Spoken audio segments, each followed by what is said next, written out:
علیکم ورحمۃ اللہ۔ اعوذ باللہ من الشیطان الرجیم، بسم اللہ الرحمن الرحیم۔ وعجبوا ان جاءہم منذر منہم وقال الكافرون هذا ساحر كذاب اجعل الآلهة إلها واحدا إن هذا لشيء عجاب وانطلق الملأ منهم أن امشوا واصبروا على آلهتكم إن هذا لشيء يراد ما سمعنا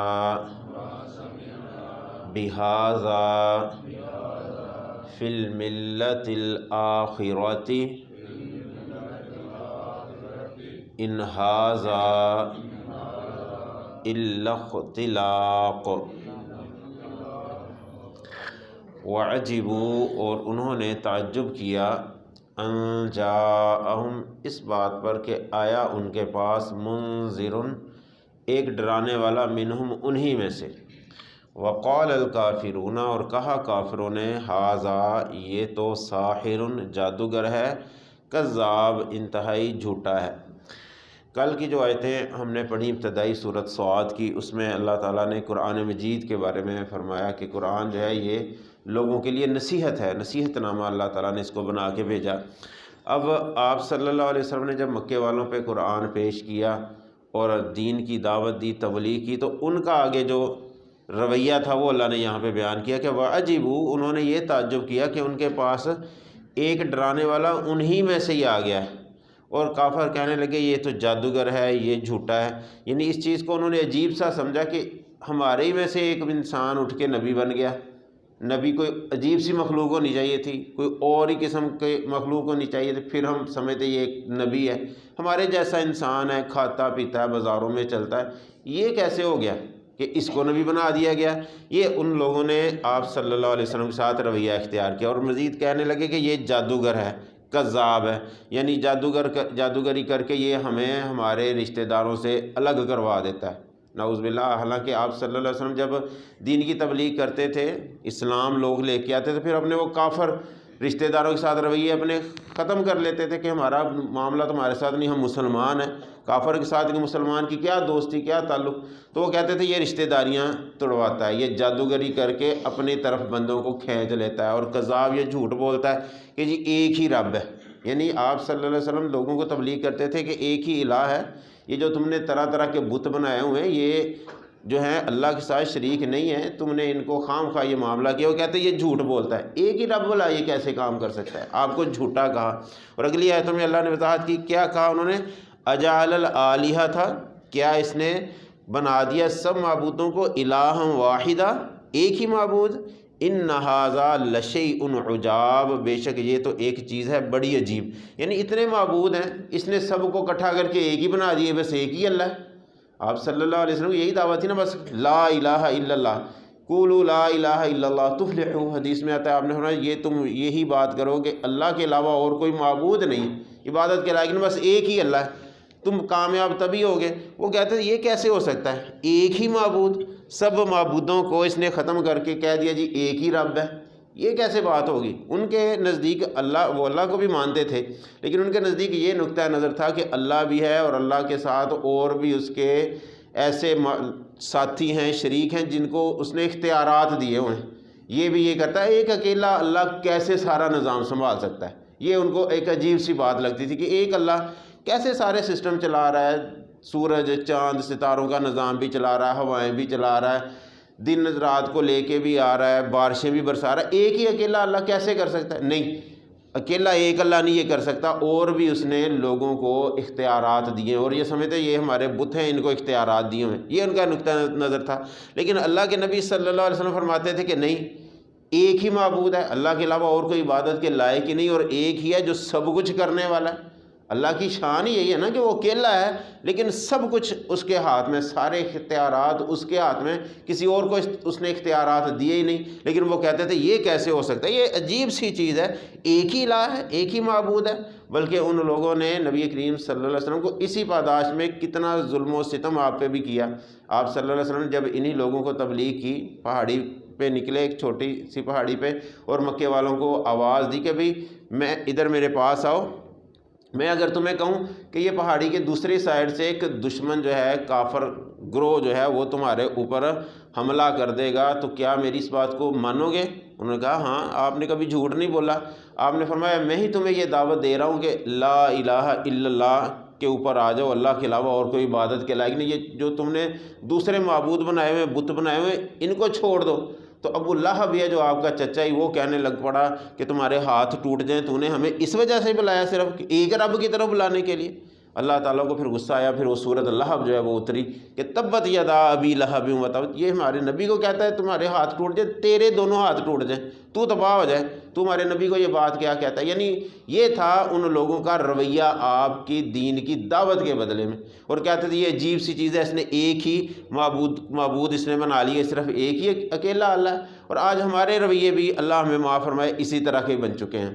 ہم بھی کہتے ہیں ایک اللہ کے ساتھ اور بھی ہیں جن کو اللہ نے اختیارات دیے ہیں، فلاں بھی ہیں جو بگڑی بنانے والے ہیں، فلاں بھی ہیں جو اولادیں بھی دینے والے ہیں، اللہ کو بھی مانتے ہیں۔ کافر لوگ بھی اللہ کو مانتے تھے، قریش مکہ اللہ کا ٹوٹلی انکار نہیں کرتے تھے، لیکن انہوں نے اللہ کے ساتھ دوسروں کو بھی سنبھال رکھا تھا کہ یہ بھی ہیں۔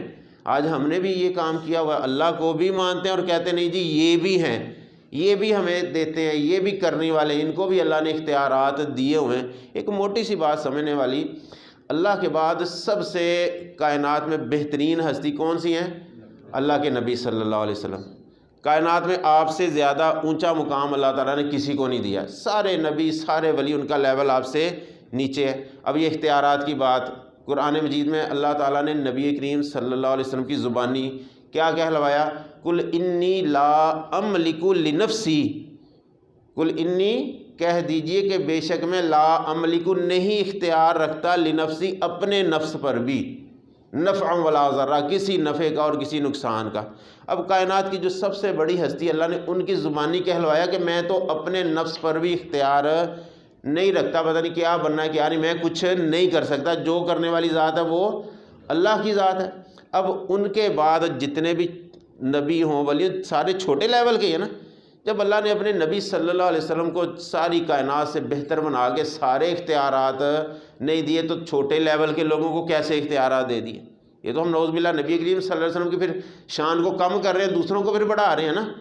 لیکن اللہ تعالیٰ نے کسی کو بھی یہ اختیارات نہیں دیے۔ ان لوگوں کا یہ نقطہ نظر بھی یہی تھا کہ اللہ نے اختیارات باقیوں کو بھی دیے ہوئے ہیں، ایک ہی رب کیسے کر سکتا ہے، اور بھی کرنے والے ہیں۔ لیکن اللہ نے اس بات کی نفی کی نہیں، ایسا معاملہ نہیں۔ اللہ کے نبی صلی اللہ علیہ وسلم نے بھی اسی دعوت کو لوگوں تک پہنچایا کہ ایک ہی اکیلا اللہ جو ہے وہ سب کچھ کرنے والا ہے۔ آج ہم بھی یہ اپنے اندر جذبہ اور اللہ کے بارے میں عقیدہ پیدا کریں کہ ایک اکیلا اللہ ہی سارا کچھ کرنے والا ہے۔ ہمیں رب پہ یقین ہی نہیں، ہم کہتے نہیں فلاں زیادہ کرنے والا، رب کرتا ہی نہیں، نعوذ باللہ اللہ ہماری سنتا ہی نہیں، فلاں زیادہ سننے والا ہے۔ استغفر اللہ العظیم۔ جو رب اتنا بڑا نظام چلانے والا، اتنے بڑے سیٹ اپ کو، زمین آسمان سورج چاند ستارے کون چلا رہا ہے؟ سارا سرکولیشن اللہ تعالیٰ کر رہا ہے۔ ہمیں ماں کے پیٹ سے وہ پال رہا ہوتا ہے، کیا ہم دنیا میں جب آ جاتے ہیں پھر وہ ہماری نہیں سنتا، ہمارے مسئلے نہیں حل کر سکتا؟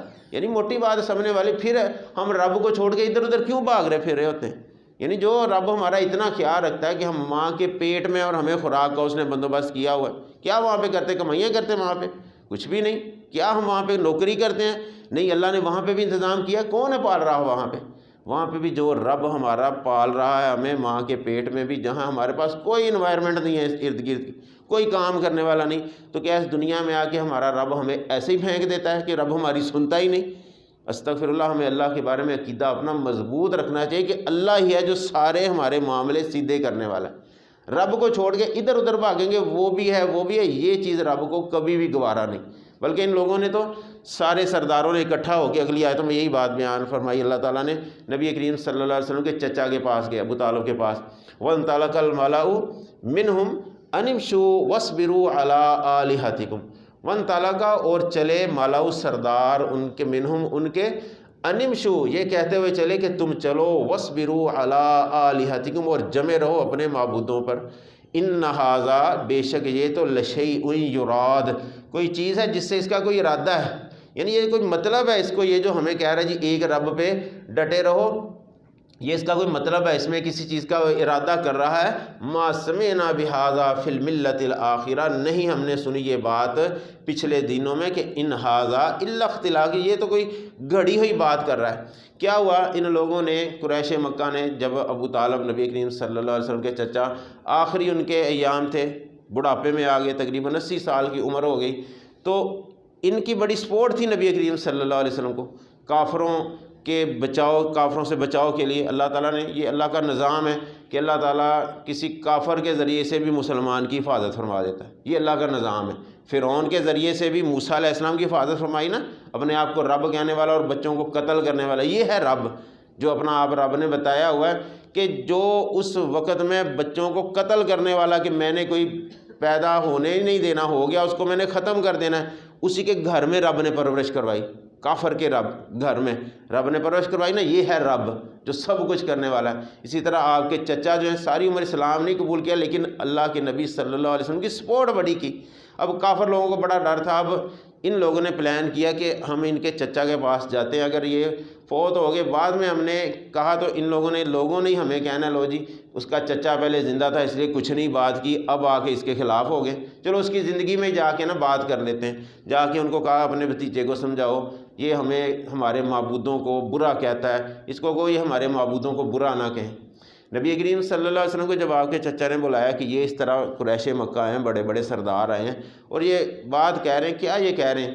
اللہ کے نبی صلی اللہ علیہ وسلم نے فرمایا کہ میں ان کو ایک ایسی بات بتاتا ہوں، اگر اس پہ یہ قائم ہو جائیں یہ تو عرب و عجم کے مالک بن جائیں، ساری دنیا جو ہے ان کے زیر تحت آ جائے، میری وہ بات مان لیں۔ یہ ابو جہل وغیرہ لوگ بھی سارے وہاں پہ بیٹھے ہوئے تھے، انہوں نے کہا کہ ٹھیک ہے ہم مانتے ہیں، کون سی بات ہے جس کی وجہ سے ہم عرب و عجم کے مالک بن جائیں گے؟ اللہ کے نبی صلی اللہ علیہ وسلم نے اس موقع پر یہی ان کو دعوت دی کہ بھئی لا الہ الا اللہ کے اوپر آ جاؤ، اللہ کے علاوہ اور کوئی معبود نہیں ہے، صرف اس بات کے اوپر آ جاؤ، تم عرب و عجم کے مالک بن جاؤ گے، یہ سارے معبود چھوڑ دو۔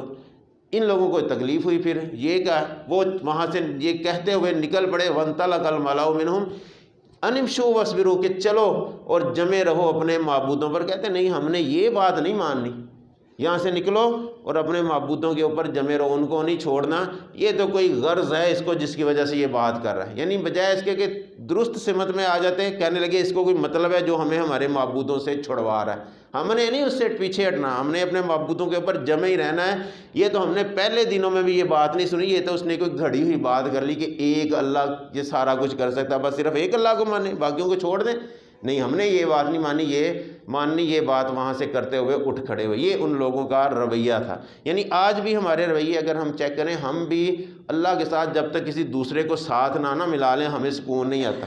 نہیں جی وہ بھی تو ہے نا، وہ بھی تو آپ اللہ کی بات ہم کون سا اللہ کا انکار کرتے ہیں، لیکن فلاں بھی تو ہے نا، وہ بھی تو یہ کرتا ہے نا۔ ہم نے یہ اختیارات آج ہم نے بھی لوگوں کو دے دیے ہمیں، جبکہ اللہ کے نبی صلی اللہ علیہ وسلم کی شروع سے آخر تک یہی دعوت تھی، بلکہ پہلے نبیوں کی بھی یہی دعوت تھی کہ اللہ کے علاوہ اور کوئی معبود نہیں ہے، عبادت بھی اسی کی کرنی ہے اور مانگنا بھی اسی سے ہی ہے۔ یہی مین عقیدہ ہے جو اللہ کے نبی صلی اللہ علیہ وسلم نے ان کو بتایا، اور آج بھی اگر ہم کامیابی چاہتے ہیں، قولوا لا الہ الا اللہ تفلحوا، حدیث میں آتا ہے لا الہ الا اللہ پہ جم جاؤ تم کامیاب ہو جاؤ گے۔